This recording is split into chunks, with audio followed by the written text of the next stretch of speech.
Certos amigos, você que nos acompanha à distância também neste momento, em reverência, abra comigo a palavra do Senhor que se encontra no Evangelho de Mateus. Eu me volto ao capítulo de número 24, para ler do versículo 11 ao versículo de número 14. Mateus, capítulo 24, versículo 11 ao versículo 14, estas palavras do Senhor Jesus Cristo sobre os últimos dias. E surgirão muitos falsos profetas, e enganarão a muitos. E por se multiplicar a iniquidade, o amor de muitos esfriará. Mas aquele que perseverar até ao fim, esse será salvo. E este evangelho do reino será pregado em todo o mundo, em testemunho a todas as nações, e então virá o fim. Nosso título nesta manhã, dando continuidade às nossas meditações no Evangelho de Mateus, é Recapitulando e Preparando-se para o Fim dos Tempos. Recapitulando e preparando-se para o fim dos tempos. Recapitulando o ensino do Senhor Jesus Cristo. Recapitulando as suas palavras de cautela e advertência, recapitulando os seus comandos e preparando-se ou preparando-nos para o fim de todas as coisas, porque o ensino da palavra de Deus a respeito do fim não é dado à igreja como ensino para mera curiosidade espiritual sobre o fim. É claro que não. Nos é dado para nos prepararmos de maneira tal que as declarações do Senhor são antecedidas muitas vezes por acautelai-vos, vede, preparai-vos, estai pronto. E o mesmo nós encontramos nas demais declarações sobre o fim, nas cartas apostólicas também. Bem, deixe-me trazer o contexto iniciado na semana passada, no versículo 1 deste capítulo. O Senhor se encontra em Jerusalém, no templo, pela última vez. Ele concluiu seu discurso final naquele local. Ele adverte os líderes judeus, ele declara a condenação vindoura sobre aqueles homens. E então ele declara a condenação sobre a cidade e o templo em Jerusalém. Eles seriam destruídos, deixados desolados. E nós lemos que no versículo 1, quando Jesus ia saindo do templo, aproximaram-se dele os seus discípulos com uma pergunta. Eles mostram a estrutura do templo para o Senhor Jesus Cristo. Vede, Senhor, que grandes pedras, que arquitetura, que engenharia, que coisíssima bela. E a resposta do Senhor faz aqueles discípulos pasmarem. O Senhor diz no versículo 2, Jesus, porém, lhes disse: não vedes tudo isto? Em verdade vos digo que não ficará aqui pedra sobre pedra que não seja derrubada. A expressão é muito gráfica. Não ficará um tijolo em cima de outro tijolo, uma pedra de construção em cima de outra que não seja derribada. Haverá uma assolação completa do templo e da cidade. Os discípulos ficam chocados com essa declaração, sobretudo sendo judeus, porque para o judeu, para o israelita, o templo era tudo. O templo era a vida, o templo era a identidade nacional, o templo era a ligação entre todos os judeus em Israel e aqueles que estavam espalhados por todo o mundo. O grande templo, templo do Senhor, templo de Jeová, era a declaração deles. Eles haviam se recordado que Jeová, que o Senhor, havia destruído aquele primeiro, aquele mais belíssimo templo de Salomão, por conta da iniquidade do povo, da impiedade do povo, que se apresentava com sacrifícios, adorando a Deus com seus lábios e sacrifícios externos, mas o coração na idolatria, na impiedade, na maldade. Assim o Senhor destrói aquele primeiro templo. E esta declaração do Senhor Jesus Cristo deveria reverberar na mente dos judeus o que o Senhor fez no passado, mas não parece acontecer isso. O Senhor se retira daquele lugar, ele sai do templo, e a glória deste segundo templo, que é a presença de Jesus Cristo ali, daí ser a glória do segundo templo maior que a do primeiro templo, se esvai. Assim como a glória, aquela nuvem de glória, o Shekinah de Deus, que representava a presença de Deus no primeiro templo, foi removida antes da destruição do templo, a glória de Deus na pessoa do Senhor Jesus Cristo sai do templo, a casa é deixada desolada e pronta para a destruição. Mas os discípulos não entenderam muito bem a declaração do Senhor Jesus Cristo. E um acontecimento como este, uma profecia como esta, cataclísmica, a destruição do templo, a destruição de Jerusalém, bom, isto é impossível de acontecer sem que os judeus resistam. Ele deve estar falando sobre o final do mundo. quando ele retornar em glória e destruir todas as coisas. Assim eles conectam a destruição de Jerusalém com o final dos tempos, com o fim do mundo. E eles só se aproximam do Senhor Jesus Cristo, nós lemos nos versículos seguintes, ali no Monte das Oliveiras, de frente, ao templo em Jerusalém, no versículo 3, e estando assentado no Monte das Oliveiras, chegaram-se a ele os seus discípulos. Lucas nos diz que foi João e seu irmão Tiago, Pedro e seu irmão André, que em particular disseram ao Senhor: dize-nos, quando serão essas coisas, a destruição do templo em Jerusalém, e que sinal haverá da tua vinda e do fim do mundo? Assim eles conectam a destruição de Jerusalém com o fim do mundo e o retorno de Cristo. Bem, eles estavam errados, porque a destruição de Jerusalém, que aconteceria em pouco tempo, isto é, no ano 70 do primeiro século, não seria ali o final dos tempos. Assim o Senhor passa a corrigi-los, e ao corrigir, Ele nos ensina sobre o final de Jerusalém, do templo, a sua destruição, e também sobre o final dos tempos da humanidade, o retorno de Cristo, a destruição deste mundo, a sua reconstrução, o novo céu e a nova terra. E o que nós temos aqui é o ensino do próprio Salvador, e as suas palavras, é claro, estão conectadas às profecias do Antigo Testamento, sobretudo Daniel, capítulo 5 ao final, que também fala sobre o final de Jerusalém, a destruição do templo, e também conectado, isto é, os apóstolos que escrevem posteriormente, desenvolvem, assim por dizer, as declarações do Senhor Jesus Cristo. De maneira que o Sermão do Monte das Oliveiras, no capítulo 24 de Mateus, é o ponto central da escatologia. As palavras de Cristo estão trazendo as vozes do Antigo Testamento, as vozes proféticas sobre o final de Jerusalém e o final dos tempos, e preparando os apóstolos para fazer as declarações que nós lemos em suas cartas sobre o final dos tempos. E é claro, nós temos então uma revelação completa em símbolos, dada ao apóstolo João, que está aqui também perguntando ao Senhor sobre o final dos tempos, no livro de Apocalipse. E o nosso intuito nesta manhã é recapitular estas verdades. Bem, nós lemos no versículo 3 que ao chegarem ao Senhor Jesus Cristo, eles colocam a pergunta no plural: quando serão estas coisas? Pedra sobre pedra não ficará aqui no templo em Jerusalém. E qual será o sinal e os eventos e o sinal da tua vinda e do final dos tempos? Bem, o Senhor passa então a respondê-los a partir do versículo de número 4. E nós observamos que antes de responder diretamente a pergunta, como é costume do Senhor, Ele traz uma aplicação. E a aplicação é esta: a respeito do que eu direi agora, discípulos, acautelai-vos. Vocês saberão, serão informados em primeira mão sobre o final de Jerusalém, do templo, a destruição desses dois lugares e o final dos tempos. Assim, este acautelai-vos, ele reverbera do Monte das Oliveiras até chegar a nós e a todo crente no final dos tempos. Não é apenas uma resposta a estes apóstolos, a estes discípulos, é para nós. De maneira que, diante dos acontecimentos que se desdobram aos nossos olhos e que virão, ao conhecer estas verdades aqui, qual deve ser a nossa postura? Bem, não deve ser uma de curiosidade apenas. Bom, aprendi, está claro em minha mente o que acontecerá, o que está acontecendo agora deixa eu cuidar da minha vida aqui neste mundo. De maneira alguma. A posição do crente diante dessas verdades e acontecimentos é uma de vigilância, é uma de estar desperto, de acautelar-se como igreja. E na sequência do capítulo, com as parábolas de advertência, nós aprendemos sobre a necessidade de estar operante, servindo ao Senhor, conforme aguardamos o nosso Rei e Salvador Jesus Cristo. Ele vai falar também sobre o engano da complacência espiritual, sobre não ser enganado, sobre guardar as suas vestes e não ser manchadas.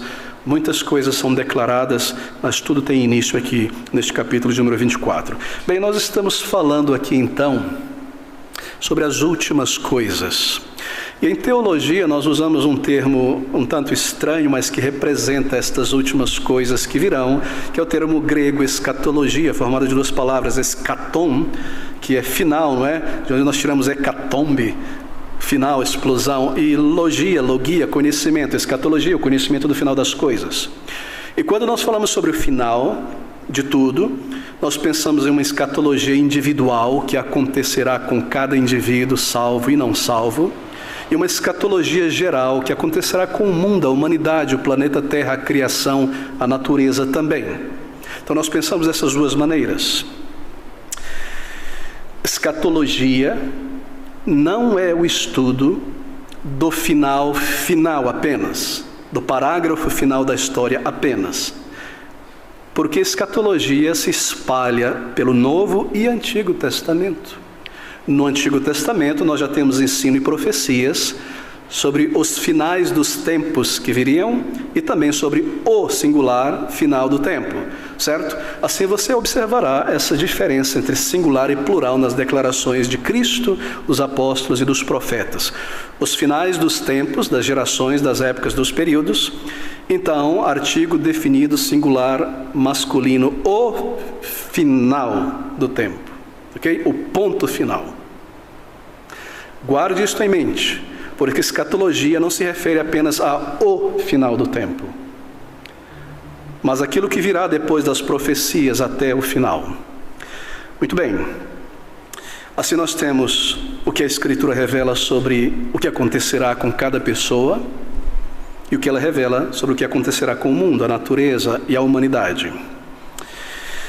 Mas nós queremos falar nesta manhã sobre sinais. No grego, semeion, signo, sinal que aponta para uma realidade. Esta é a ideia de sinal na palavra de Deus. Nós temos sinais de maravilhas realizadas pelo Senhor Jesus Cristo, milagres, curas, mas não são em si apenas milagres e curas, são sinais que apontam para uma mensagem. E nós temos os sinais dos tempos, marcos que me indicam o tempo. Pense sobre o tempo, vamos usar uma definição da física aqui, por exemplo. Não da história, mas da física. Na física na matéria, na nossa escola, desculpe entediar com essas coisas, mas apenas para estabelecermos um pano de fundo do nosso pensamento. Na física, o tempo é a medida do movimento, ok?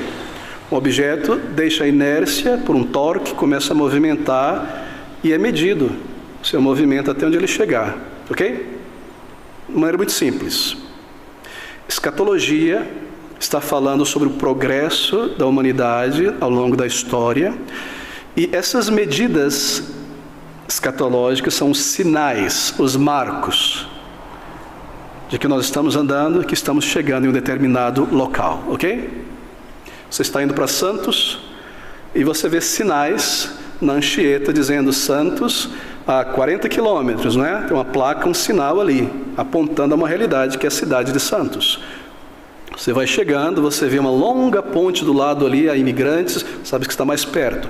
Você começa a entrar naquela sinuosidade da autoestrada, sabe que está bem perto. Quando começa a descer, isso tudo são sinais, há mais placas e mais placas, você sabe, está chegando perto, está se aproximando, já estamos quase lá, ok? Esta é a ideia de sinais dos tempos. De maneira que para você, para mim e para toda a igreja, conforme ela vai avançando no tempo, ela vai vendo os sinais da proximidade do fim e do retorno do Senhor Jesus Cristo. Por que eu estou enfatizando isso? Porque esta é a essência da pergunta dos apóstolos no versículo de número 3. Senhor, dize-nos quando serão essas coisas que acontecem no tempo e no espaço, e que sinal haverá da tua vinda e do fim do mundo, como nós saberemos que já estamos chegando ali. Se eu vou por uma estrada e não há sinal algum para a cidade para onde eu vou, você não sabe qual é a distância. Você pode estar a 10 minutos de viagem, imaginando que você está a 100 quilômetros. Se você nunca percorreu o caminho, não conhece as pedras, as penhas, os vales, não é? Você não sabe. Assim, você precisa de sinal. E o Senhor é o mestre dos mestres. E ao responder a pergunta, Ele está acautelando estes homens, acautelando cada um de nós e nos dando indicadores, referências e sinais claros, pelos quais nós não precisamos ser confundidos pelos homens, pelos hereges, a respeito da vinda de Cristo.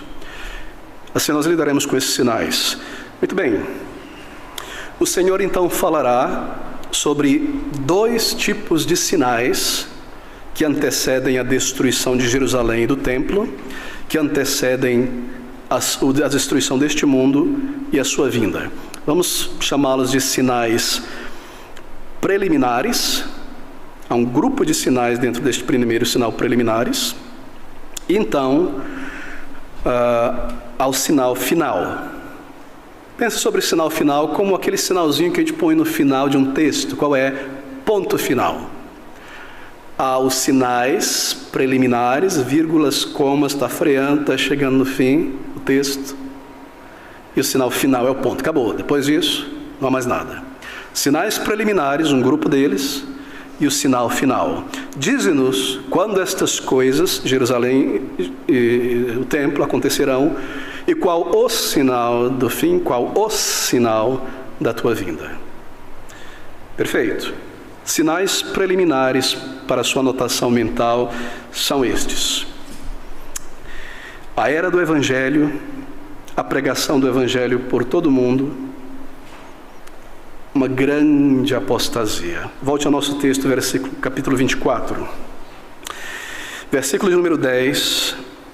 Nesse tempo muitos serão escandalizados e trair-se-ão uns aos outros, e uns aos outros se odiarão. Versículo 9. Vos entregarão para seres atormentados, matar-vos-ão, sereis odiados de todas as nações por causa de meu nome. Você percebe a angústia aqui. Nesse tempo, 10, muitos serão escandalizados. Esse é o termo para apostasia. Escândalo aqui não é, estou horrorizado, vou para casa. Não. Escândalo aqui é tropeço. Você está andando num caminho certo, firme, você tropeça e cai para fora desse caminho. Isso é o escândalo.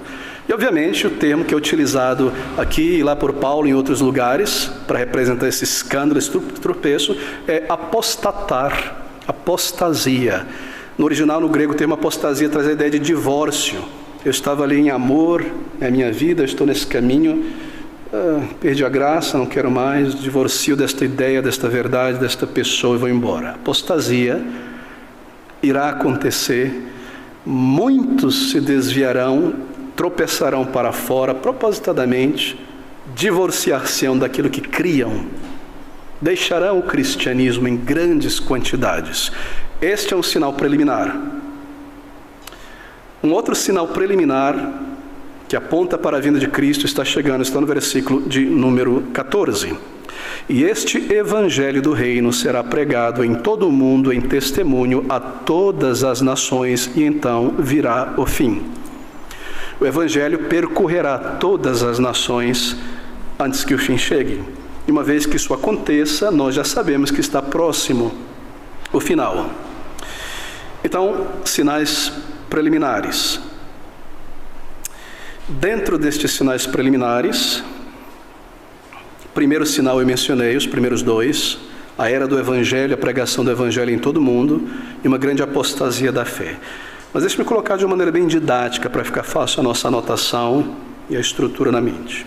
Primeiro sinal preliminar: o Evangelho será espalhado por todo o mundo, ok? Coloque isso aí no seu apontamento, como primeiro sinal preliminar. O Senhor veio, cumpriu toda a justiça, subiu ao céu e envia os seus apóstolos, seus discípulos, e de por todo o mundo pregando o Evangelho a toda criatura. A partir dali, nós temos o início do fim. Primeiro sinal preliminar. Então, segundo sinal preliminar, que envolve alguns pontos aí, ok? Segundo, dentro desse segundo sinal preliminar, nós temos então a grande apostasia. Percebeu que eu corrigi o que acabei de falar apenas didaticamente? Primeiro sinal preliminar, a pregação do Evangelho em todo o mundo. Segundo sinal preliminar, é um grupo de sinais ali dentro. Apostasia do Evangelho, grande tribulação na igreja para o crente, o reino do anticristo se manifestando, e sinais simultâneos. A água começa a ferver e a borbulhar. Estava ali calma, de repente uma bolhazinha, agora juntos. Muito bem? Terceiro e último sinal, o grande sinal, o ponto final, é a aparição de Cristo em nuvens de glória, a convulsão deste mundo, a destruição dele, julgamento final. Então, eu estou fazendo um paralelo com a pergunta, a resposta será essa. Pergunta, versículo 3. Dize-nos, primeiro, quando serão essas coisas? Segundo, que sinal haverá da tua vinda? Terceiro, que sinal haverá do fim do mundo e do fim do mundo? Sinal preliminar do fim do mundo. Primeiro, o Evangelho deve se espalhar por toda parte. Segundo sinal preliminar do final do mundo, que envolve esses sinais variados: apostasia, grande tribulação, reino de Cristo, sinais simultâneos. E agora o sinal da tua vinda, o ponto final. O sinal é o próprio Senhor Jesus vindo em glória, como nós vimos em Mateus 24, no versículo de número 29. Domingo passado consideramos com calma isso. Muito bem, temos a estrutura. Deixa-me começar agora com os sinais preliminares. Primeiro sinal preliminar, a era do Evangelho. Está aqui no versículo 14. E este Evangelho do reino será pregado em todo o mundo, em testemunho a todas as nações, e então virá o fim. Esse é o contexto, é a semana final do Senhor Jesus Cristo aqui. Ele mostra a destruição do templo, ele surpreende os discípulos, ele cumpre toda a justiça. O Evangelho agora deve ser proclamado para toda criatura. Bem, ele não está pensando inicialmente sobre o final dos tempos, lembre-se. Ele está respondendo a pergunta sobre Jerusalém, não é verdade? E nós observamos domingo passado que o que acontece antes da destruição de Jerusalém e do templo e a própria destruição de Jerusalém e do templo no ano 70 prefiguram o final dos tempos. O Senhor está pintando o final dos tempos com as cores do final de Jerusalém e do templo. Ok? Nós lembramos sobre a profecia, como ela opera. Uma profecia, ela se cumprirá dentro de pouco tempo, mas ela também aponta para eventos posteriores. Pense sobre duas grandes montanhas ou cordilheiras. Aqui está você, em 10 quilômetros, há uma grande cordilheira. Você é a profecia sendo declarada. Ela se cumprirá ali em 10 quilômetros, 10 anos, 70 anos. É a primeira cordilheira de eventos. Mas atrás desta cordilheira, há uma outra cordilheira maior de montanhas muito altas, lá no fundo, e há um espaço entre a primeira e a última, de muitos e muitos quilômetros. A primeira cordilheira de montanhas, o primeiro cumprimento das profecias, está a 10 quilômetros, está próximo de você. E o segundo cumprimento está a 5.000 quilômetros de distância. Assim, num só olhar, você vê as duas cadeias de montanhas, não é? No horizonte do fim, uma mais próxima e outra mais nebulosa nas nuvens, lá no final. É assim que a profecia opera. Quando o Senhor declara estas palavras, respondendo aos discípulos, estas profecias que Ele dá serão cumpridas em pouco tempo em Jerusalém, no templo, e serão cumpridas também no final dos tempos do mundo. Assim, as cores da destruição de Jerusalém e do templo pintam as cores finais, o final do mundo e o retorno de Cristo. É muito importante guardar esta compreensão, para não ser enganado por pessoas que pegam profecias e começam a dar interpretações pessoais, o que quer que sejam as profecias. Não é difícil compreender as profecias, não é difícil compreender o livro de Apocalipse. Há uma estrutura bíblica para a sua compreensão. Muito bem. Assim, o Senhor não está falando primeiramente ao responder no versículo de número 5 em diante, 4 em diante, sobre o final dos tempos apenas. Versículo de número 4. E Jesus respondendo disse-lhes: acautelai-vos que ninguém vos engane. Observe que irá acontecer antes da destruição de Jerusalém e do templo, e que também irá acontecer antes da destruição do mundo e o final, o retorno de Cristo. Porque muitos virão em meu nome, dizendo eu sou o Cristo, e enganarão a muitos. E ouvireis de guerras e de rumores de guerras. Olhai, não vos assusteis, porque é mistério que isso tudo aconteça, mas ainda não é o fim. Os discípulos em Tessalônica estavam ouvindo sobre guerra, sobre rumores de guerra, sobre erupções vulcânicas, isso e aquilo. Cristo está voltando. Paulo escreve para eles, dizendo: olha, o Senhor nos disse que ainda não é o fim, mas ainda não é o fim. Muita coisa tem que acontecer ainda, é o fim dos tempos. Se levantará nação contra nação, reino contra reino, haverá fomes e pestes e terremotos. E aí nós seguimos até o versículo 14. Assim, do versículo 3 ao 14, nós temos uma introdução geral para as duas grandes perguntas. Lembrando que a segunda pergunta se divide em dois: sinal do final e sinal do seu retorno. Ok? Espero que não esteja confuso. Muito bem. Nessa introdução, versículo 1 ao versículo 14 é uma introdução geral para responder as duas perguntas. A partir do versículo 15, Ele está respondendo especificamente a primeira pergunta sobre a destruição de Jerusalém e do templo.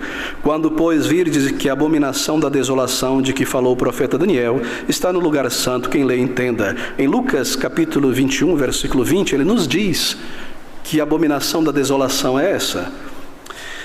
Versículo 20, mas quando virdes Jerusalém cercada de exércitos, sabei então que é chegada a sua desolação. Ano 70, profecia aqui no ano 33, aproximadamente. No ano 70, primeiro grupo de montanha, se cumpre esta profecia. Vocês estão em Jerusalém, era uma Páscoa, milhões de judeus do mundo inteiro vieram para a festa dos pães ázimos, Páscoa. E eles ouvem de rumores de guerra e os romanos estão vindo e eles começam a fugir para Jerusalém, a cidade forte. E logo eles veem os romanos cercando, soldados cercando aquela cidade. E eles podem saber que será destruído o templo e a cidade. Tenha certeza, não há volta, não há retorno. Quando, pois, vires isso, sabe que é o fim. Muito bem, ele responde então a primeira pergunta, depois da introdução geral, até o versículo de número 22. Então, do versículo 23 até o versículo 31, ele está respondendo a pergunta sobre o final dos tempos e o sinal do seu retorno. Perfeito? Essa é a estrutura que nós consideramos domingo passado. Muito bem. O Senhor está dizendo que guerras, rumores de guerras, terremotos são sinais. O fim de Jerusalém estará próximo, mas não é o fim imediato de Jerusalém. Levará alguns anos ainda.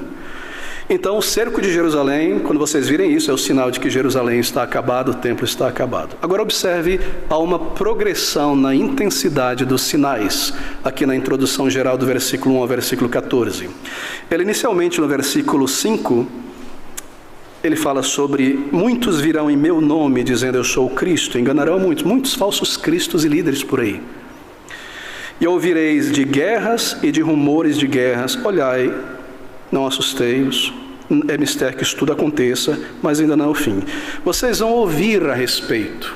Pessoas virão em meu nome. Agora ele repete a mesma coisa, aumentando a intensidade. Próximo da destruição de Jerusalém, essas coisas aumentarão a intensidade como sinais. Ao longo da história, depois da morte e ressurreição de Cristo, virão muitos em nome de Cristo, dizendo eu sou o Cristo. Mas quando estiver próximo da sua vinda e do final do mundo, estas mesmas coisas se intensificarão. Observe agora, versículo 7. Vocês não estão mais ouvindo apenas. A 500 quilômetros, a 10 mil quilômetros daqui, alguém está em guerra, algum país. Não, vocês estão vendo agora, estão sabendo, está próximo de vocês. Porquanto se levantará nação contra nação, reino contra reino, haverá fomes, pestes, terremotos em vários lugares. Essas coisas estão acontecendo agora ao mesmo tempo. Antes da destruição de Jerusalém, depois da ressurreição de Cristo, falsos cristos ali. Uma erupção vulcânica aqui, ouvi de guerra acolá. Alguns poucos anos antes da destruição de Jerusalém, muitos falsos cristos e as coisas borbulhando ao mesmo tempo. Após a ascensão de Cristo, falsos mestres em toda parte, rumores de guerra, o tempo está passando, aumenta-se muita guerra, muita erupção, muito tremor, a natureza convulsionando, estamos próximos. É muito fácil entender, você põe a água para ferver, está fria, está longe o cumprimento da profecia. Ela começa a esquentar, os sinais estão aparecendo, está esquentando. Você sabe que logo vai chegar ao ponto de ebulição, 100 graus. Começou a borbulhar tudo ao mesmo tempo, já chegou, estamos aí. Essa é a ideia, para Jerusalém e para o final dos tempos. Muito bem, então o sinal da vinda do Senhor Jesus Cristo. Ele nos diz que a sua vinda será, claro, precedida pela pregação do Evangelho, pela grande tribulação. E assim nós sabemos que ele não voltará a este mundo sem que isto aconteça. De maneira que aqueles que se disseram Cristo são falsos cristos, são anticristos, porque essas coisas não aconteceram completamente ainda. Bem, quanto à pregação do Evangelho, sinal preliminar, isso não significa... Bem, isso significa, na verdade, que todas as nações do mundo, em algum momento de sua história, terão a oportunidade de ouvir o Evangelho. E que a pregação do Evangelho a todas as nações será um testemunho desta verdade, e a aceitação deste Evangelho, deste testemunho, será decisiva para a aceitação ou rejeição dessas pessoas na eternidade. Todas as nações ouvirão. Ok? Bem, pastor, nós temos estudado na antropologia que todo dia se descobre um novo grupo étnico, uma nova nação com um novo tronco linguístico, etc. E agora? Bem, mas eles não nasceram da terra, né? Eles vêm de outros grupos também, se espalhando por toda parte. Assim o Evangelho chegará a todas as sociedades históricas, como tem acontecido no mundo inteiro, e as sociedades antropológicas, grupos étnicos em toda parte, como um testemunho. Bem, é neste ponto que se encaixa aquele ensino que nós ouvimos muito falar sobre o milênio. Já ouviu falar? Pastor, que história é essa de milênio? Bem, está lá em Apocalipse, capítulo 20. É o único lugar em toda a Bíblia em que você encontrará. E lembre-se que Apocalipse são visões também sobre o final dos tempos, desde a ressurreição de Cristo até a sua volta. São várias visões, vários ciclos que começam e terminam, recapitulando a mesma coisa de ângulos e momentos diferentes, e nós vemos a intensificação das coisas. E no capítulo 20, que é próximo da última recapitulação de todos os tempos, nós temos um texto sobre o milênio. Não me delongando muito aqui, apenas explicando o que é este milênio. É um período simbólico, e se refere ao período em que o Evangelho será pregado em todo o mundo. O milênio é da vinda de Cristo, a primeira, a sua segunda e última vinda. Este é o milênio. Coincide com a pregação do Evangelho. Ok? Então, quando vocês ouvirem falar sobre milênio ali em Apocalipse, esqueça aquela confusão completa do dispensacionalismo e suas muitas ideias. Não se refere a 1000 anos literais aqui na Terra, mas a um período simbólico. É claro, nós não lemos Apocalipse de uma maneira literal como nós lemos Atos dos Apóstolos. 144 mil, não quer dizer que serão 144 mil, porque depois nós lemos sobre milhões e milhões e milhões de crentes, não é? Então fala sobre o número preciso, Deus sabe, e fala sobre uma grande multidão, assim são os símbolos e os números em Apocalipse. Então, fechando a questão do milênio, o milênio é a era do Evangelho pregado em todo o mundo, de Apocalipse capítulo 20, versículo 2, 3, 6 e 7. E então, depois do milênio, no versículo 7 de Apocalipse ainda capítulo 20, nós lemos sobre o pouco período de Satanás. E então, no versículo 13, o retorno glorioso de Cristo e o juízo final. Você percebe? Recapitula-se tudo. O início do final e o final do final. Assim, meus irmãos, o final dos tempos é da vinda primeira de Cristo até o seu retorno. Tudo isso é final. Cristo inaugura o final ao entrar neste mundo. Ele veio na plenitude dos tempos, cumpriu toda a justiça, daqui para frente ao final, o Evangelho pregado a todo mundo, e então o retorno de Cristo. E aí nós temos o capítulo final e o parágrafo final do final, que é quando ele vem a este mundo, os anos que precedem a sua vinda, os meses e dias que precedem a sua vinda. E este milênio, este período de pregação do Evangelho, Cristo reina agora com seu povo na glória, reina no coração do seu povo, e ao longo deste período, os eleitos de Deus estão sendo chamados do mundo inteiro à pregação do Evangelho. No versículo de número 1 a 3, do mesmo capítulo de Apocalipse 20, nós vemos sobre um dragão que é liberto. Bem, este período do milênio também é o período em que este dragão, que é Satanás, é aprisionado. Lembre-se, milênio, primeira vinda e o seu retorno. Satanás é aprisionado. E como assim? Nós vemos tanta bagunça e tanta desordem. Nós lemos ali, deixe-me ler agora o versículo do capítulo 20, por clareza. E vi descer, versículo 1, do céu, um anjo que tinha a chave do abismo e uma grande cadeia que é corrente, na sua mão. Ele prendeu o dragão, a antiga serpente, que é o diabo e Satanás, e amarrou por 1000 anos. Assim, Cristo vem ao mundo, Satanás é amarrado. Como um dragão é colocado numa corrente. O que isso quer dizer? Que desde a vinda de Cristo, ao morrer, ao cumprir toda a justiça, sendo ele o homem mais valente que venceu o valente e saqueou seus bens, Satanás está limitado em seu poder e atuação. Você percebe que antes da vinda de Cristo nós lemos sobre milhares e milhares e milhares de pessoas que eram possessas pelo diabo, sociedades em trevas, ocultismo, todo tipo de absurdo, politeísmo. Não havia limite para Satanás, ele fazia o que ele quisesse. Ele era um homem valente, guardando o mundo em seu controle. O Evangelho parecia brilhar somente Israel, protegido por Deus ali, e poucos gentios que se achegavam. Cristo vem ao mundo, cumpre toda a justiça, o Evangelho deve ser pregado por todo mundo, assim ele restringe o poder de Satanás por este período do Evangelho chamado de milênio. É como um leão, é colocado em uma corrente. Mas veja, ele não está de pés e mãos atados, não. Porque o leão tem uma corrente, e ele pode destruir tudo que entra no seu espaço e seu território, até onde a corrente vai. Ele está limitado. Significa dizer, como diz Paulo, que subindo ao alto o Salvador levou o cativo, o cativador, o cativeiro, e deu dons aos homens. Satanás não poderá, no período do milênio, no período do Evangelho, impedir totalmente que as pessoas ouçam o Evangelho, como ele fazia antes. Antes, ele podia possuir uma pessoa facilmente, contra a vontade da pessoa. Você percebe quantas milhares de pessoas o Senhor expulsa demônios? Está aí no período intertestamentário ainda, não é? Cristo está aqui ainda, cumprindo o Antigo Testamento. Depois que Cristo cumpre a justiça, leva cativo o cativador, Satanás, seus demônios, não podem tomar uma pessoa mais contra a vontade da pessoa. Estou andando aqui pela rua, de repente sou possuído por um demônio e acabou. Não. Sim, ele continua podendo fazer isso, mas é limitado, lembra da corrente? A menos quando as pessoas vão atrás dele, se abrem para o ocultismo, uma vida violenta, uma vida de trevas, musical, espiritual, o que quer que seja, você se abre, você o busca. Antes ele fazia contra a vontade das pessoas. Cristo limita, ele é colocado na corrente simbólica. Ele não pode impedir a expansão do Evangelho por todas as nações, o Evangelho será pregado por todas as nações.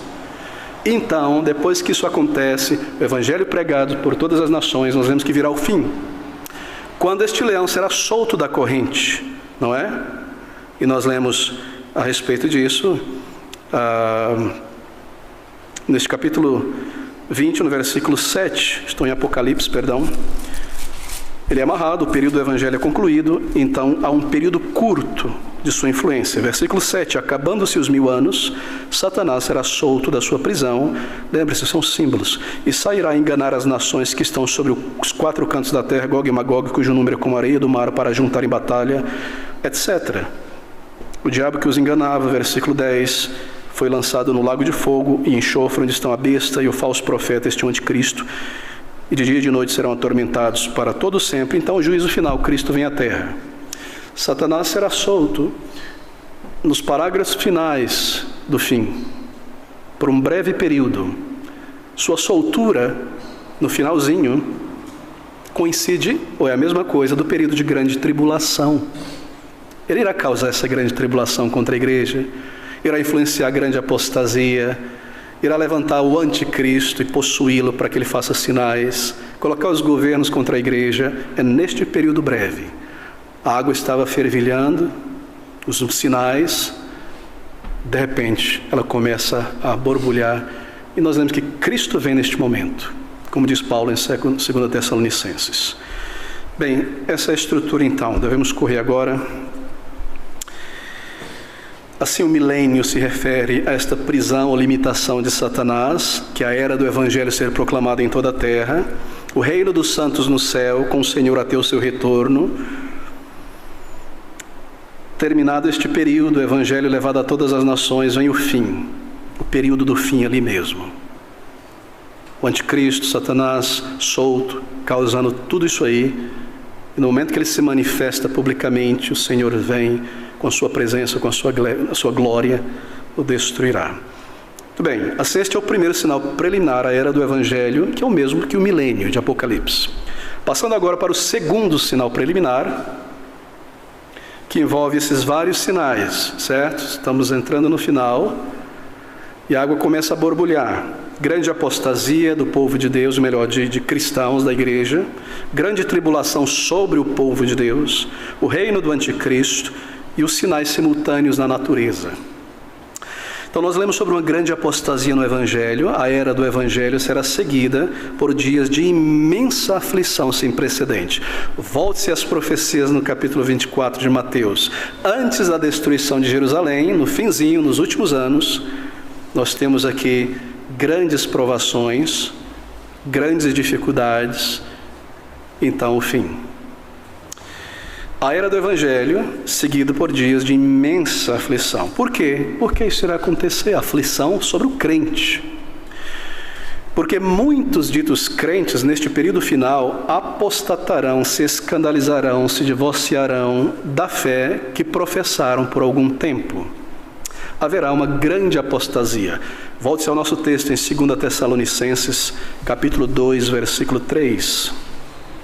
Ninguém de maneira alguma vos engane, porque não será assim o final dos tempos, o final do tempo, o dia de Cristo, sem que antes venha a apostasia e se manifeste o homem do pecado, o filho da perdição, este é Satanás.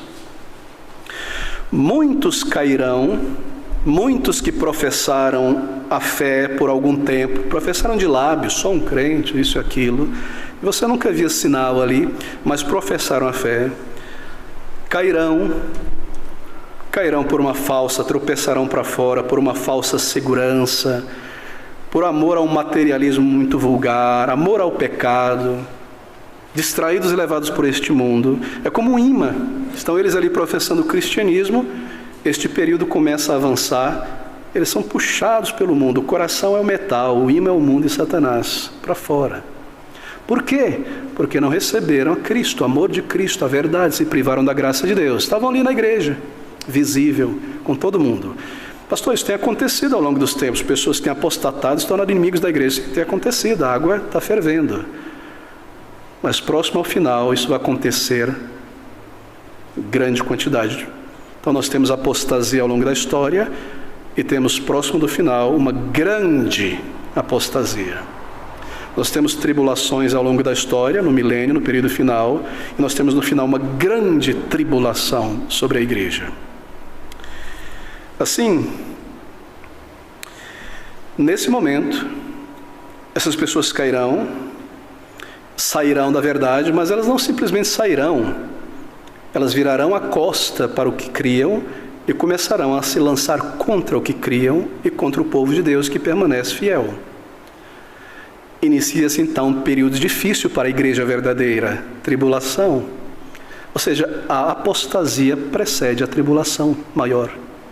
Porque serão esses que se afastarão do meio do povo de Deus, começarão a atacar o povo de Deus e a perseguir o povo de Deus. E quando esse negócio estiver borbulhando bastante, muita perseguição, levantar-se-á uma voz para encabeçar esse movimento com mais força. E esse é o anticristo. Assim, grande tribulação, grande apostasia, reino do anticristo, são simplesmente 3 termos da Bíblia que indicam o mesmo período da história.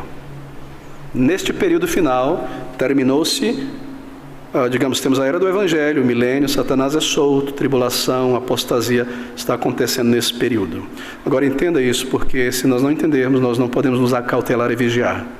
Não erre ao pensar que, o Evangelho continua sendo pregado pelo mundo inteiro, vou esticar minha rede e descansar. Quando eu ver que o último Yanomami ouviu o Evangelho, aí eu caio da rede e sei, vai começar o final. Não é assim, termina um e começa outro. Essas coisas estão se sobrepondo, o final está chegando, o período da história está chegando, o milênio, o Evangelho, digamos que o final está vindo e começam a se sobrepor, igual a água do mar e a água do rio. O Evangelho continua sendo pregado. A tribulação vai aumentando, a apostasia vai aumentando. Chega um momento que você está no mar mesmo agora. É sal grosso. É apostasia forte contra a igreja do Senhor Jesus Cristo. E tudo isso precederá o imediato retorno de Cristo. Então está claro de compreender. Sinais que vão aumentando desde a vinda de Cristo até o final, porque esse é o final dos tempos. Aqui antecede o final do tempo, o dia do Senhor. Um período curto ali, antes do final, a água começa a borbulhar, apostasia, tribulação contra a igreja, manifestação do anticristo. Então, Cristo vem. Os sinais do final do tempo e o sinal da sua vinda é Ele próprio, como nós vimos domingo passado. Uma grande tribulação para os crentes em Jesus. Mateus 24, de 15 a 30, fala sobre a tribulação sobre Jerusalém, sobre o povo de Deus que estava ali, e prefigura a tribulação terrível sobre a igreja, as igrejas no final dos tempos. Bem, alguns afirmam que esta angústia que o Senhor Jesus fala aqui nestes versículos do capítulo 24 se refere somente à queda de Jerusalém. Somente precede a queda de Jerusalém. Esses são chamados de preteristas, não se preocupem em memorizar esses nomes. São pessoas que dizem que todo o final já aconteceu no passado. Tudo que Apocalipse se refere, e tudo que o capítulo 24 de Mateus se refere, acontece antes da destruição de Jerusalém do templo e lá naquele dia. São os preteristas, não pretérito, passado. Mas é claro que não, porque se tudo tiver acontecido lá atrás, então o Senhor não terá respondido a pergunta dos discípulos. Porque a pergunta também inclui o final do mundo e a sua vinda. Nós sabemos que ele não voltou ainda e que o mundo não acabou ainda. Assim, eles estão errados, não é? Muito bem, é fácil perceber isso quando você deixa esses esquemas de interpretação e segue pelo texto. O parágrafo da tribulação, versículo 15 a 30, segue a profecia da pregação do Evangelho, no versículo 14. E o versículo 29 mostra que a tribulação que o Senhor está se referindo precede imediatamente a sua vinda no final dos tempos. Ou seja, em um fôlego só, no capítulo 24, o Senhor descreve, respondendo aos discípulos, a destruição de Jerusalém do templo, tribulação, angústia, o final de Jerusalém, e o final dos tempos e a angústia que precede o final e a sua vinda. Muito bem, ele descreve o final com as cores obtidas da destruição e o final de Jerusalém do templo. Agora, eu tenho muito a dizer aqui, mas nosso tempo está correndo bastante, mas há em nossos dias crentes no Senhor Jesus Cristo, a maioria salvo realmente, amados e queridos irmãos em Cristo, com quem gastaremos a eternidade na glória, juntos, que são denominados pelo apelido de dispensacionalistas. São dispensacionalistas porque creem que Deus lida com o ser humano em dispensações. E no que se refere ao fim, à escatologia, eles criaram isso, o negócio surgiu aí, foi inventado na primeira metade do século XIX por um homem anglicano da Igreja dos Irmãos Brethren na Inglaterra, em Plymouth, chamado John Nelson Darby, depois desenvolvido pelo Scofield, que pegou uma Bíblia, veja só, e começou a escrever suas notas interpretativas sobre o final dos tempos, daí Bíblia Scofield. E esses queridos irmãos dispensacionalistas, isso foi revisado e revisado, hoje há uma visão um tanto diferente, mas pensado nos clássicos dispensacionalistas, eles creem, e esse é o seu método de interpretar a Bíblia, que você lê na Bíblia tudo de maneira literal, com exceção de algumas alegorias. Em outras palavras, se aqui está um boi, e aqui tem contrafilé, filé mignon, picanha, etc, etc, etc, e você cozinha essas carnes conforme... Se aqui você tem várias literaturas, o que eles fazem? Eles pegam essa carne do boi, põem numa máquina de moer, tudo vira carne moída. Eles leem toda a Bíblia de maneira literal, sobretudo o Apocalipse. Certo? E esse é um grande erro. E assim, lendo de maneira literal, eles têm também em vista um outro ponto. Primeiro, a interpretação bíblica literalística, literal. E eles dizem assim, esta é a chave de compreensão do sistema dispensacionalista. Deus, em suas dispensações ao longo da história, tem dois povos e um plano para cada um. O primeiro povo de Deus, que Ele nunca abandonou e nunca abandonará, são os judeus. Cristo veio para eles, seu Messias, mas eles rejeitaram o Senhor Jesus. Então o Senhor Jesus olhou para os gentios e decidiu, eu vou salvar os gentios para deixar vocês com ciúme. Ele cria um plano B, a igreja entre as nações, gentios. Quando for completo este período, então Cristo volta para cumprir o plano A, que é para os judeus, restaurar a nação, ser um rei com eles por 1000 anos aqui na terra, etc, etc, etc. Sim, mas a igreja não vai estar aqui, os gentios salvos. Não, porque antes dele voltar visivelmente, ele volta invisivelmente. Ele volta invisivelmente neste mundo e arrebata num golpe só os crentes, e os demais ficam para trás, deixados para trás. Aí o anticristo vai surgir nesse período e lutar contra Israel, e o Senhor vai vir para defender Israel. Isto não é bíblico. Isto é um sistema criado na primeira metade do século XIX, como eu mencionei, e foi desenvolvido. A Bíblia nunca fala sobre uma volta invisível do Senhor para arrebatar a sua igreja invisível. A igreja fala, é muito simples, movimento do tempo, lembra? Final. Cristo retorna e é o final. Ele retorna uma vez só a mais, visível, Claro que é visível, todo olho verá, o rígido da trombeta, nós o veremos como relâmpago, será sonoro, será visível e será físico. Ok? Assim, tirando de lado agora o dispensacionalismo, bom, voltando para o dispensacionalismo, desculpe, eles dizem que Cristo voltará aqui invisível antes deste período da tribulação. Lembra? O período da tribulação é o período final do milênio. Para nós é o período final do Evangelho. Tribulação, anticristo, apostasia. Antes que isso aconteça, Cristo volta invisível, leva o seu povo, gentio, sua igreja. Fica aqui só os judeus para sofrer esse negócio. Cristo volta para reinar 1000 anos aqui e destruir o anticristo que vai se manifestar depois de 1000 anos. Parece confuso? É confuso. O que a Bíblia ensina, sinal do final dos tempos, estamos vendo as placas, está chegando a cidade, Cristo está voltando, o mundo está acabando, Ele volta, tudo se acaba, julga o anticristo, julga as nações, ressurreições de todos os mortos para a salvação e para a perdição. Muito simples, o ensino da palavra de Deus. Não é o nosso tempo, lhe refiro a 4 estudos que realizamos alguns anos atrás sobre o dispensacionalismo. Está no canal do YouTube da igreja. Ali nós vamos versículo por versículo explicando esse sistema e em paralelo com o que ensina a palavra de Deus. Agora, irmãos, a tribulação virá e nós estaremos aqui porque é uma tribulação sobre a igreja, contra a igreja, tribulação para o povo de Deus. E será que este período já não iniciou, lembra? Claro que já iniciou. Se você levantar os olhos aqui da nossa pátria e ver o mundo como um todo, que você vê muita tribulação contra o povo de Deus. E é uma lista imensa que nós poderíamos tocar aqui. Todos os países islâmicos, Coreia do Norte, partes da Colômbia, China como um todo, a igreja destruída, o prédio, crentes sendo perseguidos, crentes sendo mortos, pais entregando o filho crente para a morte, para chibato, para apedrejamento. Você vê isso em todo lugar, está acontecendo já. Está aumentando e se espalhando pelo mundo inteiro, igual a pandemia, assim por dizer. E vai chegar no Brasil muito, muito logo. Será que não há legislações contra o cristianismo em tantos países? Você lê sobre os Estados Unidos, sobre certos estados, sobre a Inglaterra, sobre a Europa. Você não vê o povo de Deus sendo boicotado no Wikipedia, no YouTube, Facebook. Em certos lugares, certos países, você não pode construir prédios para a igreja em qualquer lugar. Tem que fazer uma pesquisa com a vizinhança. Não, não quero igreja aqui não. Quero uma padaria. Onde é que? Lá no final, no mato. Está chegando. Proibição de Bíblias em muitos países.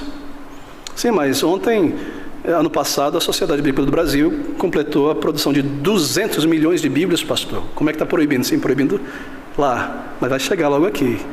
E antes que isso chegue, a Bíblia é corrompida no seu texto. E o Evangelho já não existe nos prédios das igrejas sendo proclamado. A apostasia do Evangelho começa na igreja. As igrejas estarão cheias, sem o Evangelho. Mas quando vier essa grande tribulação, nem placa de igreja haverá, como lá no início.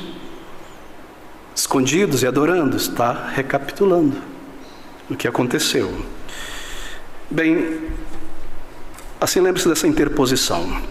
Segundo sinal preliminar, esse período final, eu mencionei que envolve a apostasia, e envolve também o pouco tempo de Satanás. Em 2 Tessalonicenses, no capítulo 2, no versículo 1 a 5, nós lemos a respeito disso.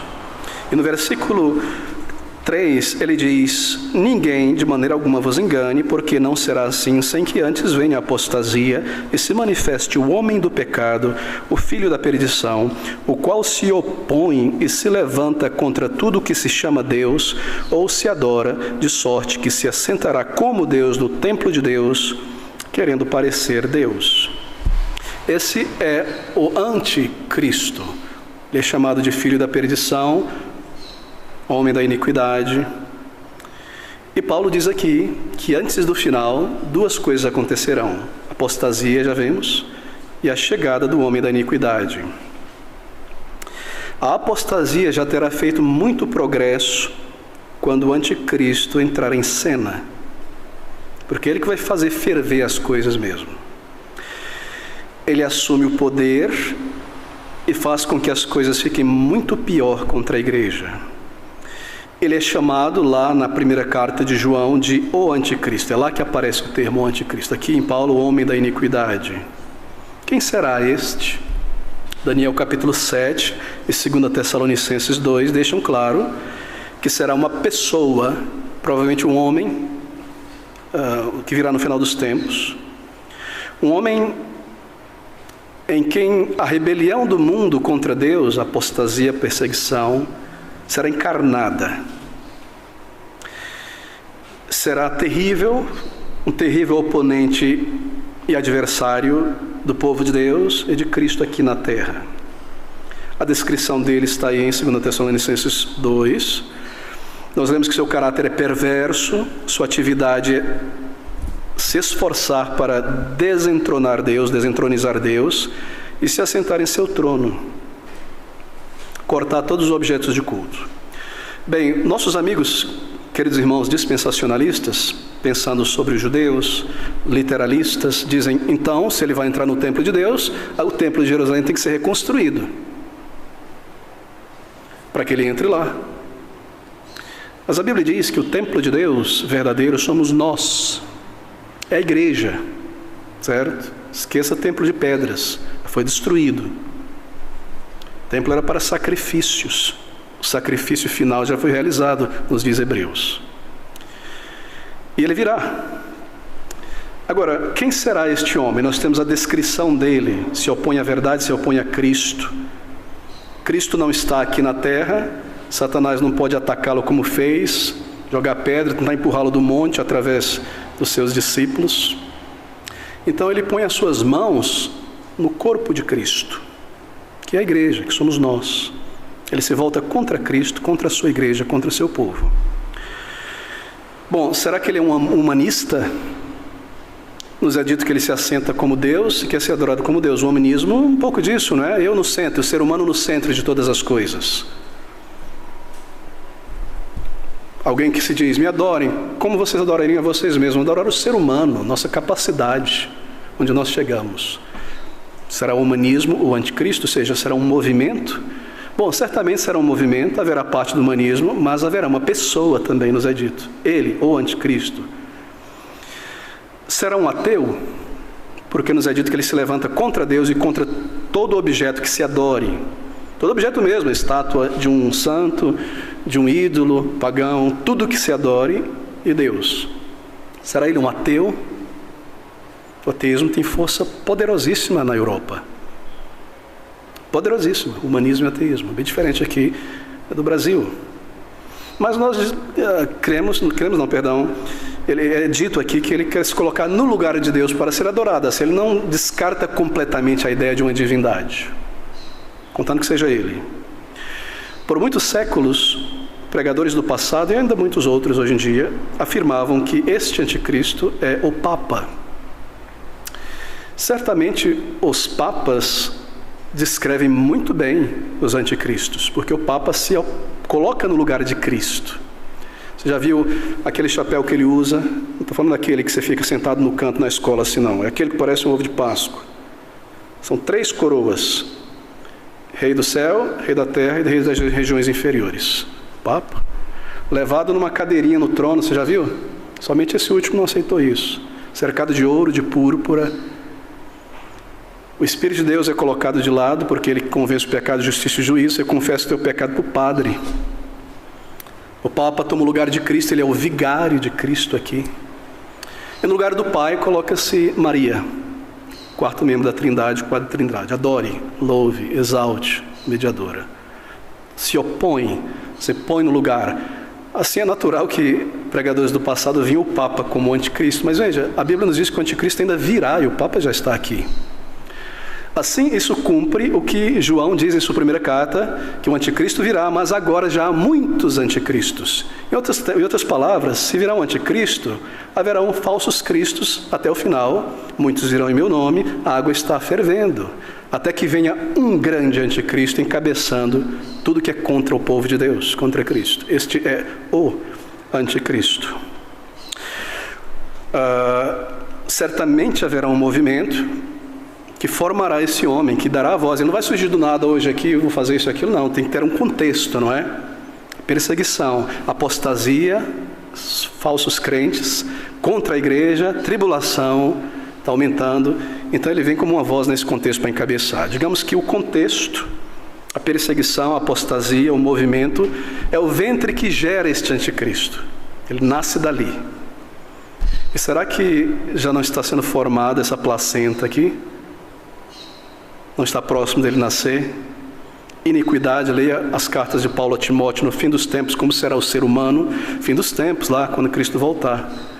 Sempre que você lê coisas na Bíblia sobre o fim dos tempos, lembre dessa ordem, fim dos tempos mesmo. Homens amantes de si mesmo. O que mais vemos hoje? Eu sou verdadeiro, eu sou isso. Para mim, eu quero. Sem afeição natural, afeição pelo ser humano como imagem e semelhança de Deus. Não tem respeito pela pessoa, um bicho, pode sair da minha frente. Sem afeição natural, ver a pessoa machucada ali. Sem essa atração como ser humano, isso acaba. Mentirosos, enganadores, mais amantes dos prazeres do que de Deus. Segue aquela lista. Esse contexto da impiedade que gera apostasia tem aumentado e prepara uma humanidade para ir inteiramente contra o povo de Deus, encabeçada pelo anticristo. Assim há governos que terão poderes, etc., encabeçando essas coisas. Mas veja, vou lhe trazer uma novidade agora, que penso ser bíblica e não totalmente nova. É possível, e essa é a minha posição em termos, ok? Nós não sabemos exatamente quem é, não vamos dar nome a ninguém. Esqueça os nomes que os dispensacionalistas dão, não é? Saddam Hussein e tantos outros, estão procurando nome o tempo todo, estão mais atrás do anticristo do que esperando Cristo voltar. Esqueça isso. Mas é muito possível, tendo essas características aqui, de como ele será descrito em 2 Tessalonicenses, em Apocalipse, em 1 João e outras partes, o seguinte: o contexto deve ser formado, o ventre está formando o bebê para que ele nasça. Se você observar as grandes religiões que dominam o mundo, islamismo, catolicismo romano, judaísmo, hinduísmo e suas vertentes budistas, etc, etc, etc, certo? Todos eles, se você já leu o material deles, com calma, estão esperando um Messias. Sabia disso? Os judeus estão esperando o seu Messias, ele não veio ainda para eles. Eles continuam desde a criação do mundo esperando o Messias que não veio. Os muçulmanos esperam o seu próprio Messias, que vai repreender os cristãos e os judeus, dizendo: vocês adoraram o Deus errado, foi o muçulmano que estava certo. O nome do Messias, ungido, separado, esse é o termo para o judeu, não é o seu Messias. Mas o Messias para o muçulmano é o Mahdi, palavra árabe que significa ungido também, Messias. Os hindus esperam também um grande Messias que vai trazer ordem, juntar todo mundo, etc. O seu Messias é chamado Maitreya. Ok? Agora observe isso. Quando você pega os textos da religião hindu, islâmica e judaica, você não precisa do texto, está na internet, as entrevistas com os rabinos, com os mulás, líderes dos muçulmanos, etc.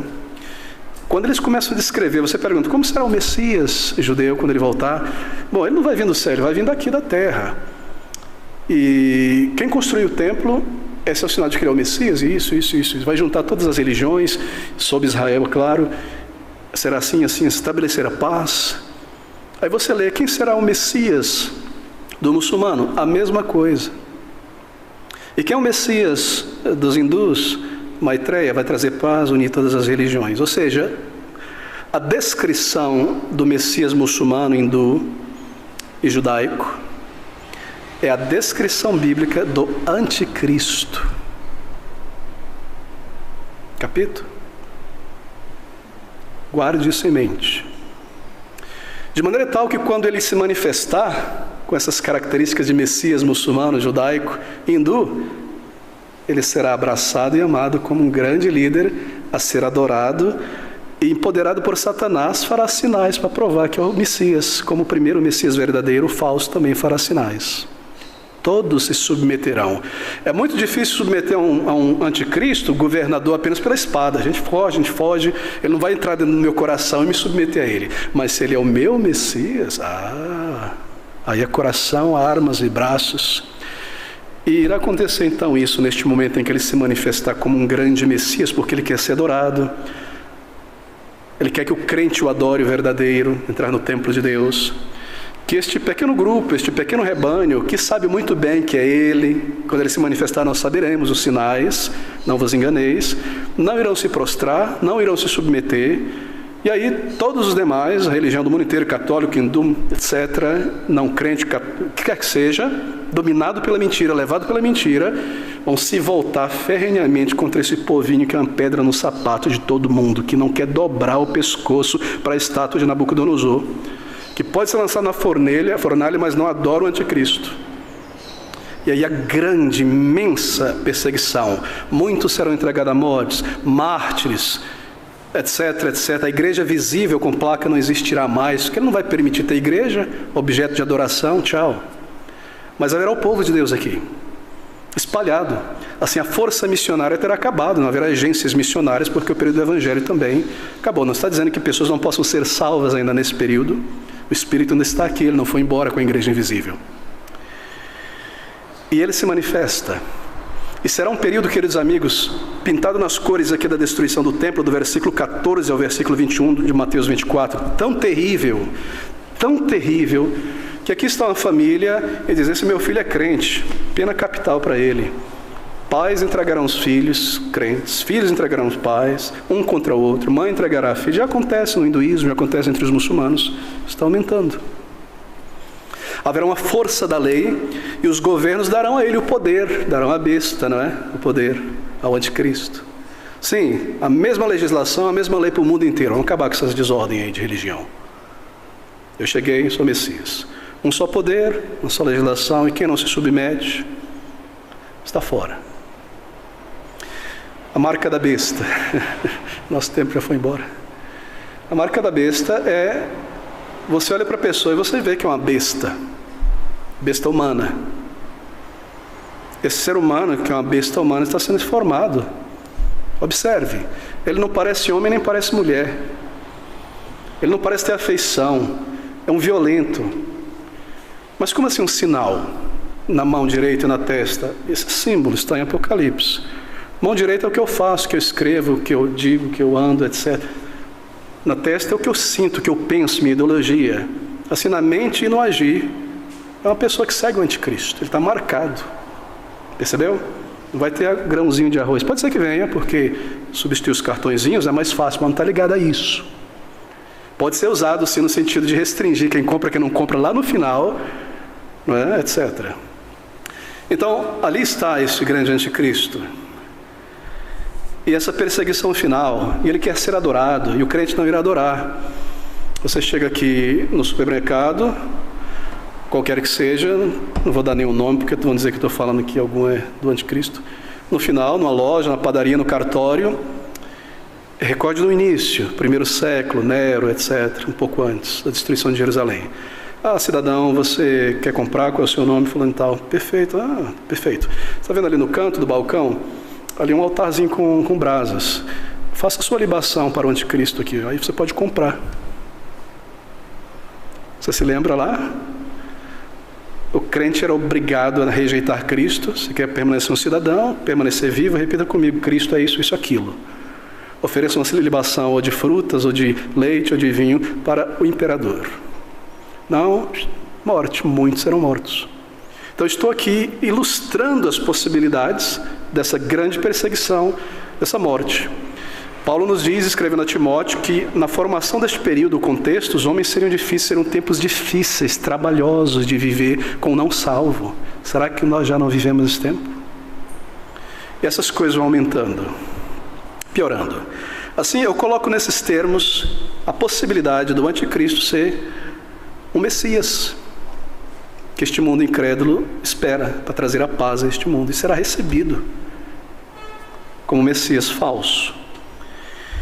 O que o retém de se manifestar, segundo Tessalonicenses 6, a 2, de 6 a 12, porque ele não veio ainda desde o período de Paulo e ainda hoje. O que o retém, 6 a 12, e agora vós sabeis, observe, o que o detém para que a seu próprio tempo seja manifestado. Porque já o mistério da injustiça estava operando, o final dos tempos está seguindo. Somente há um que agora o retém até que do meio seja tirado. Bem, O anticristo é designado aqui como uma pessoa, né? O anticristo. Mas aqui nós temos o que o retém, algo, quem o retém, pessoa. Então o que o retém é uma pessoa e é algo ao mesmo tempo. No versículo 6, sabeis o que o detém. Versículo 7, há um que agora o retém. Ele quer vir, mas ele está sendo detido, ele está sendo retido. Bom, eu creio que tão difícil quanto dizer quem é o anticristo é dizer quem é este que o retém, ou o detém. Essa é uma outra dificuldade que nós temos. Mas pense comigo, é algo e alguém ao mesmo tempo. É uma coisa e é uma pessoa. Bem, é algo, penso que talvez um princípio de lei e ordem. Princípio de lei e ordem que mantém as sociedades, as cidades, as coisas funcionando, a gente sentado aqui, ninguém entrando, dando tiro, caos, a selva. Um princípio de lei e ordem. Quando este princípio é tirado, ele vem. É uma bagunça total, ele encabeça e estabelece um governo, uma ordem sob sua direção para ser adorado e dominar. Algo, ok? Mas também fala de alguém. Quem é este alguém? Bem, alguém pode ser pensado como um imperador ou governadores ao longo da história que mantém o princípio de lei, justiça e não deixa as coisas desambarem. Isso está acabando hoje, não é? Não existe mais governo, nem tribunal, nem nada permeando. As estruturas estão lá. Pode ser que os governos mantendo um princípio de justiça, até que seja retirado isso. Ele se manifeste. Assim, quando a lei e a ordem baseadas na justiça forem removidas, então o homem da iniquidade se manifestará. A justiça é a essência da lei, não é? A mulher com a venda, julgando sem ver cor, tamanho, aparência, riqueza. Quando o princípio da justiça for retirado, ele aparece. Por que princípio da justiça? Porque nós lemos no versículo 7, Paulo dizendo, porque já o mistério da injustiça opera. Bom, então isso nos dá a dica de que talvez seja um princípio de justiça e lei, mas a injustiça já está operando e ela vai aumentar até que seja retirada. Quando a lei e a ordem baseada na justiça forem removidas, então o homem da iniquidade se manifestará. Agora nós temos também uma conexão dele, deste homem da iniquidade, o anticristo Satanás, com o próprio Satanás. Nós temos uma conexão entre este homem que vai nascer aqui, ou que já nasceu, e Satanás. Lúcifer. Qual é a conexão? Não entrarei nos textos, mas está aqui em 2 Tessalonicenses, apenas um texto, capítulo 2, versículo 10b ao versículo 12. Versículo 10, e com todo o engano da injustiça, este é o anticristo, para os que perecem, porque não receberam o amor da verdade, evangelho, palavra, para se salvarem. E por isso Deus lhes enviará a operação do erro, para que creiam na mentira, ou seja, Deus vai permitir isso. Chegou o final. Não creram na verdade, rejeitaram, já não há mais oportunidade. O período da graça terminou. Para que sejam julgados todos os que creram a verdade, não creram a verdade, antes tiveram prazer na iniquidade. Agora, versículo 9. A esse, o anticristo, cuja vinda é segundo a eficácia de Satanás, com todo o poder e sinais e prodígios de mentira. Então vai ser mentira, pastor? Não, sim. Serão sinais maravilhosos, em partes como Cristo e os apóstolos realizaram, fogo caindo do céu. Bom, se é verdade, como pode ser mentira? Bem, é verdade para te enganar.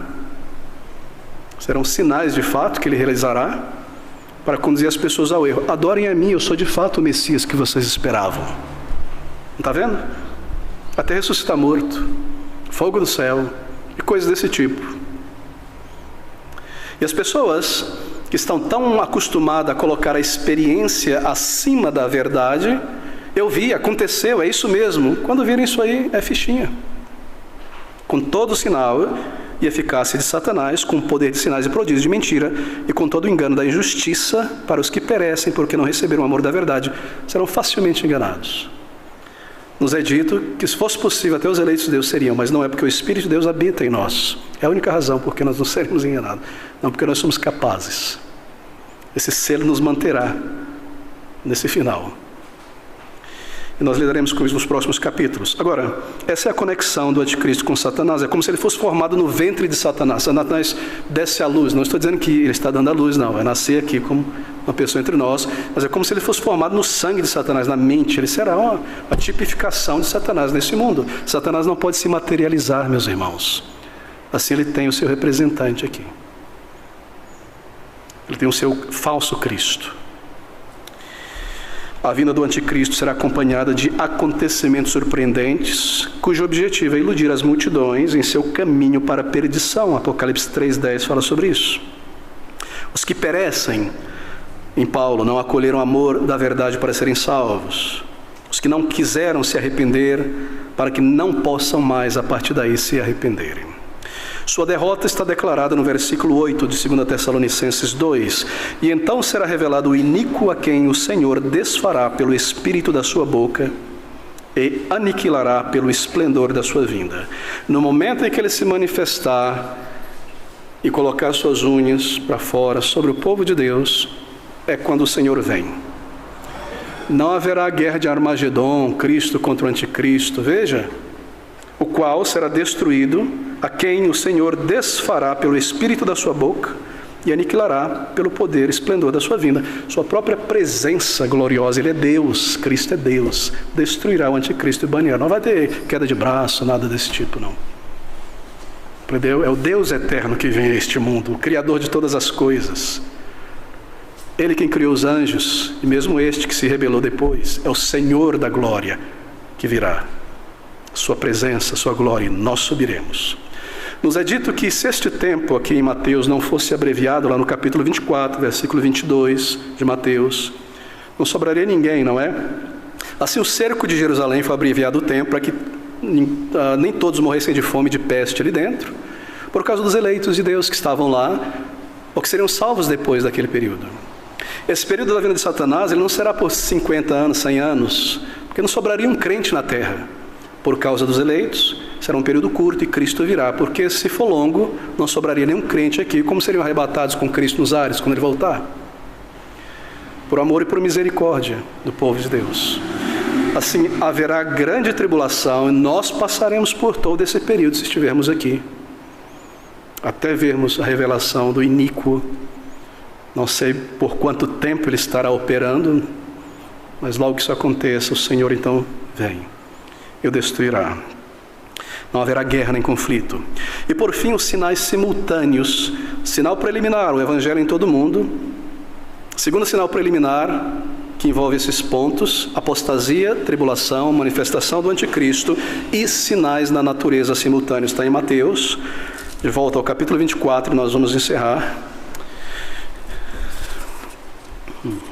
em alguns minutos, no versículo 9, dizendo assim: então vos hão de entregar para seres atormentados, e matar-vos-ão, e sereis odiados de todas as nações por causa do meu nome. Tribulação, certo? Agora veja o versículo 21. Porque haverá então grande aflição, como nunca houve, desde o princípio do mundo até agora, para os judeus, antes da destruição de Jerusalém, e para os crentes no final, nem tampouco há de haver. E se aqueles dias não fossem abreviados, nenhuma carne se salvaria, mas por causa dos escolhidos serão abreviados aqueles dias. Versículo 29.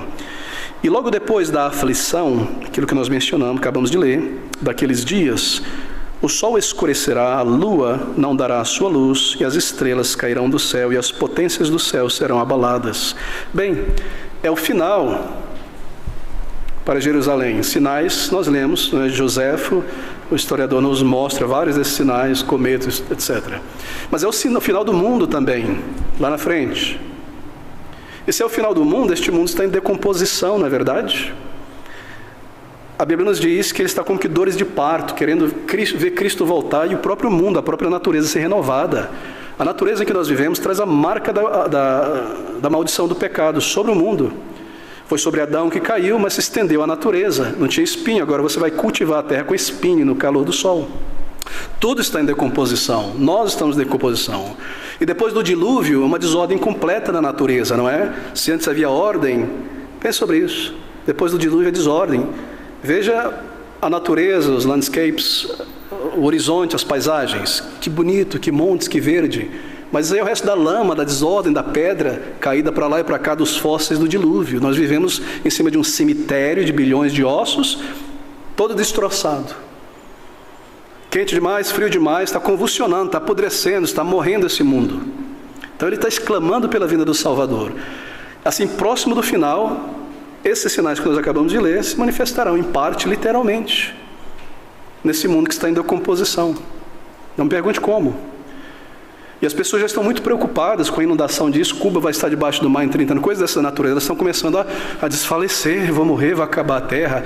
Isso irá acontecer, irá piorar. Tanto é que nós lemos que quando isso começar a acontecer na natureza,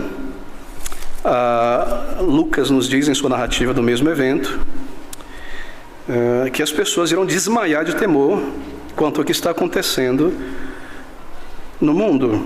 Deixa eu procurar o versículo aqui.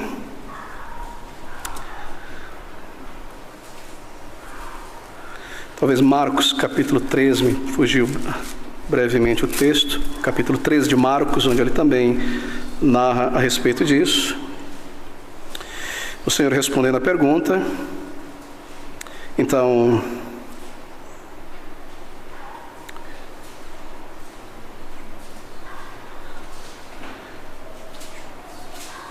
versículo 19, uma aflição tal, Marcos 13, qual nunca houve desde o princípio da criação que Deus criou, até agora, nem jamais haverá.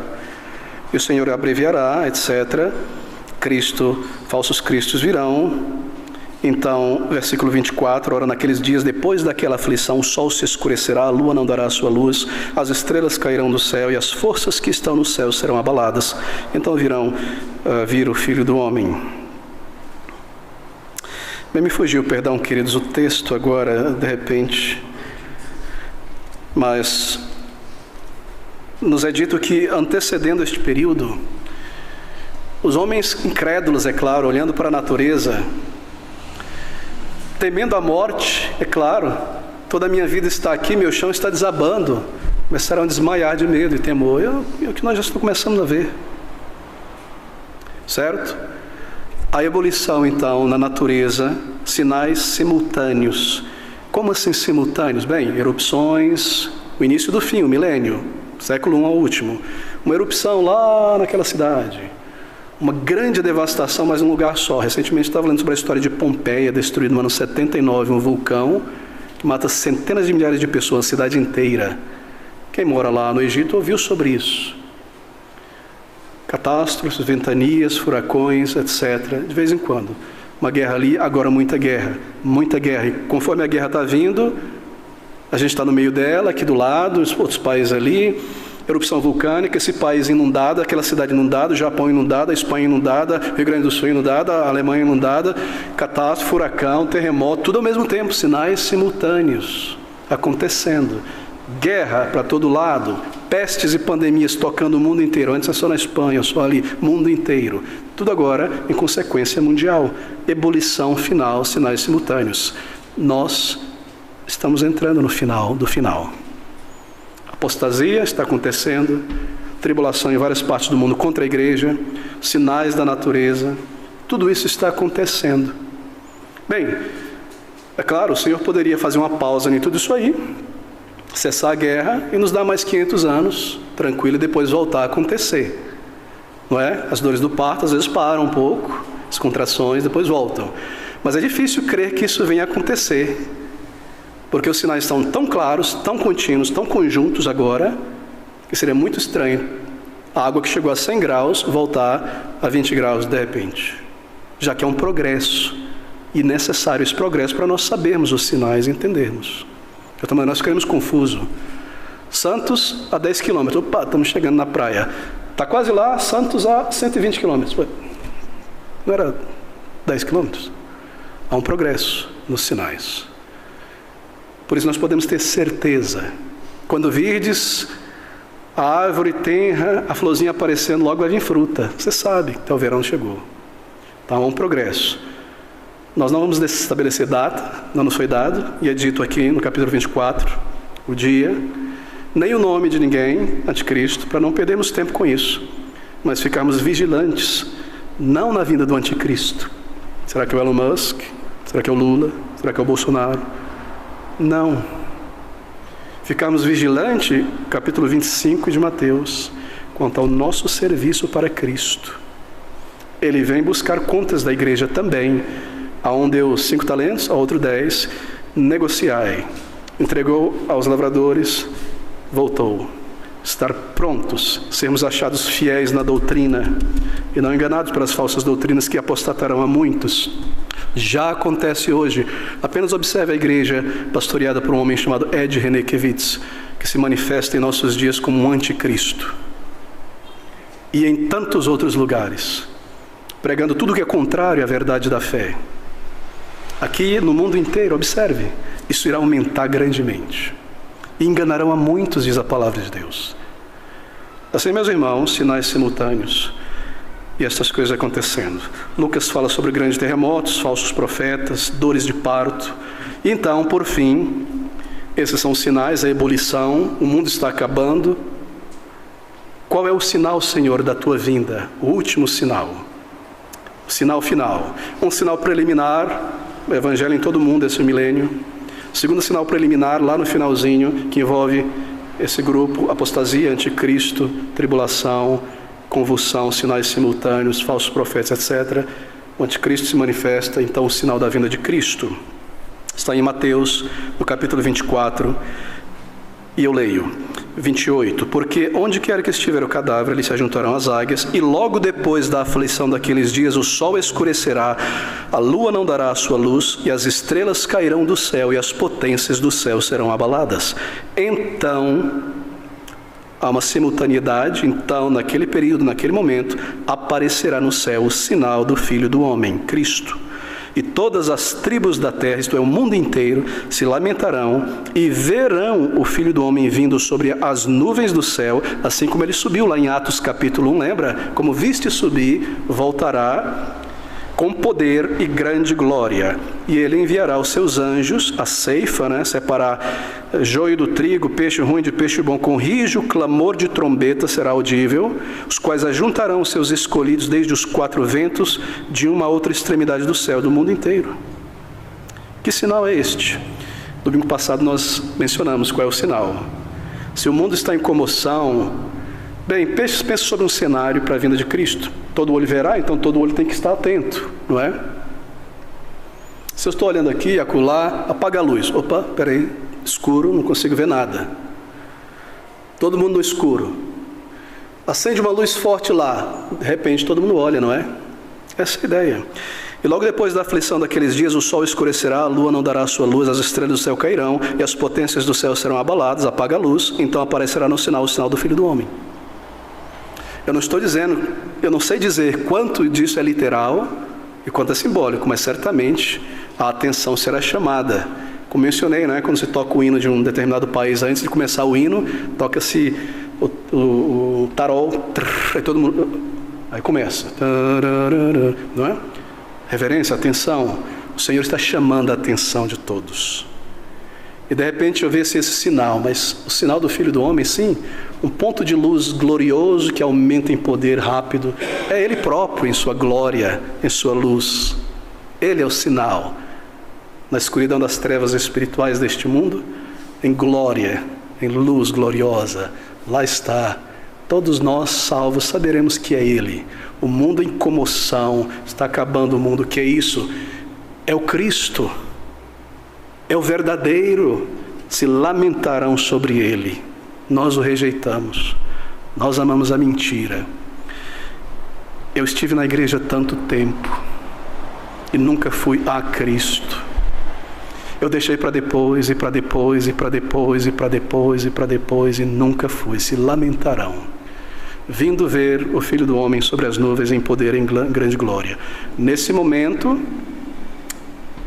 Ele destrói pela sua presença esse anticristo. Ele não pisará aqui neste mundo.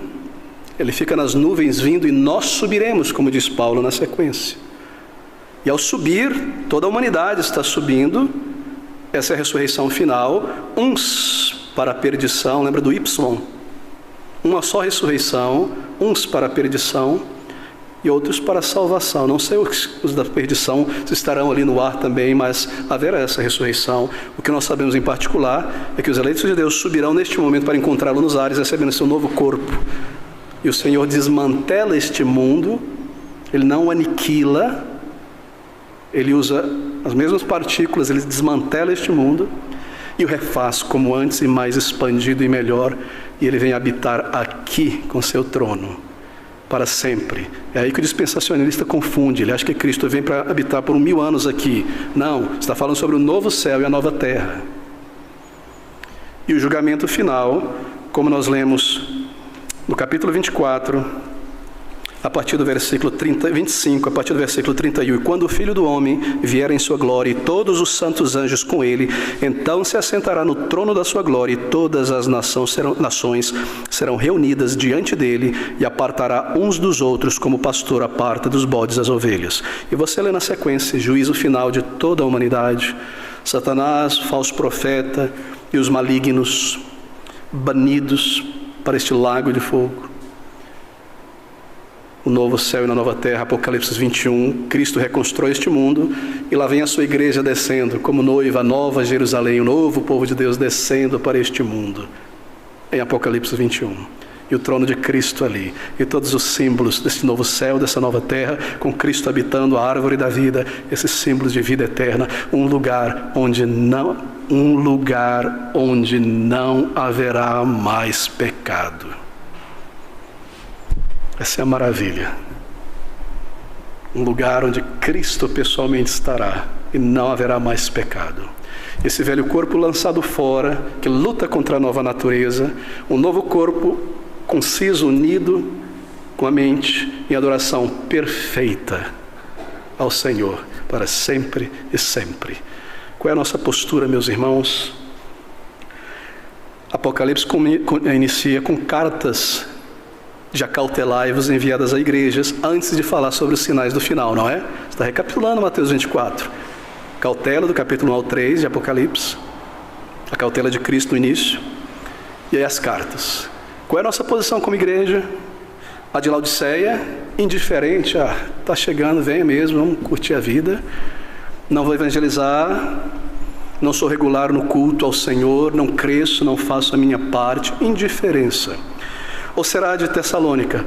Nervosismo, está chegando, etc. Pompeia foi destruído. Paulo, calma, há sinais. Ou será de Esmirna? Nem indiferença, nem nervosismo. Nós não estamos apavorados, embora essas coisas virão. Mas nós sabemos por que elas virão. E nós não estamos indiferentes, porque Ele vem como Senhor. E nós estamos servindo, negociando os talentos que Ele nos deu, ganhando pessoas, isto é, santificando a igreja, santificando as nossas vidas. Meu querido irmão, essa é a cautela final. Você está dormindo no uniforme, em casa, em berço esplêndido, decidindo quando vai servir a Cristo, dizendo para Ele se serve, se não serve, se vai para a igreja, se não vai. É você o Cristo, a Ele o Cristo. Por que me chamais Senhor, Senhor? Essa é a advertência. Zelosos, acordados, atentos, servindo, fazendo a nossa parte no reino de Deus, na igreja de Cristo, fiéis na doutrina e no serviço, para que Ele nos encontre assim, diz Paulo, e para que em sua presença, diz João, tenhamos confiança e não sejamos envergonhados na sua vinda. Assim, essa é a cautela, e o Senhor permitindo, nós retornaremos nos próximos versículos a essas parábolas, iniciando com a parábola dos 2 servos, versículo 44 ao 51, depois parábola das 10 jovens, capítulo 25, parábola dos talentos, e então, por fim, o julgamento final. Que o Senhor abençoe, aplicando estas verdades e nos movendo e nos santificando na mente, no olhar, na imaginação, nas palavras, nas ações, em uma vida realmente dedicada ao Senhor, em amor por Cristo Jesus.